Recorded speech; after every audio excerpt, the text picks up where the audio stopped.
ആ പ്രധാനപ്പെട്ട വാർത്തയിലേക്ക് തന്നെ മടങ്ങുകയാണ്. ഇന്ത്യൻ പരിശീലകനായി ഗൗതം ഗംഭീറിനെ നിയമിച്ചു. പ്രഖ്യാപനവുമായി BCCI സെക്രട്ടറി ജയ്ഷാ സമൂഹ മാധ്യമത്തിലൂടെയാണ് ജയ്ഷാ നിയമനം വ്യക്തമാക്കിയത്. രാഹുൽ ദ്രാവിഡിന്റെ പകരക്കാരനായാണ് ഗംഭീർ എത്തുന്നത്. സ്പോർട്സ് ഡെസ്കിൽ നിന്നും ജോയ് ജോസ് ചേരുന്നു. ജോയ്, ഇന്ത്യൻ ടീമിന്റെ മുഖ്യ പരിശീലകനായി ഗൗതം ഗംഭീർ എത്തുന്നു. രാഹുൽ ദ്രാവിഡിന്റെ പകരക്കാരനായി എത്തുമ്പോൾ എന്തൊക്കെയാണ് ക്രിക്കറ്റ് ലോകത്തിന്റെ ക്രിക്കറ്റ് ആരാധകരുടെ പ്രതീക്ഷകൾ?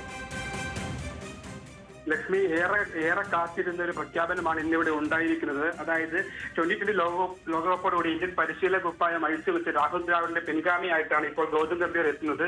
അതായത് മുൻ താരമെന്ന നിലയിൽ 2 ICC കിരീടങ്ങളിലേക്ക് ഇന്ത്യയെ നയിച്ച താരമാണ് ഗൗതം ഗംഭീർ. അത് തന്നെയാണ് ആരാധകർ പരിശീലകൻ എന്ന നിലയിലും ഗംഭീറിൽ നിന്ന് പ്രതീക്ഷിക്കുന്നത്. 2007 T20 ലോകകപ്പിലും 2011 വീണ്ടും പ്രകടനം വെച്ച ഗംഭീറിൽ നിന്ന് പരിശീലകൻ എന്ന നിലയിലുള്ള അതായത് അടുത്ത വർഷം നടക്കാനിരിക്കുന്ന ചാമ്പ്യൻസ് ട്രോഫി ഉൾപ്പെടെയുള്ള ടെസ്റ്റ് ചാമ്പ്യൻഷിപ്പിലും ഇന്ത്യയെ കിരീടത്തിലെത്തിക്കുക അല്ലെങ്കിൽ കിരീട നേട്ടത്തിലേക്ക് എത്തിക്കുക എന്ന് തന്നെയാണ് ആരാധകരും ടീമും മാനേജ്മെന്റും പ്രതീക്ഷിക്കുന്നത് തന്നെ.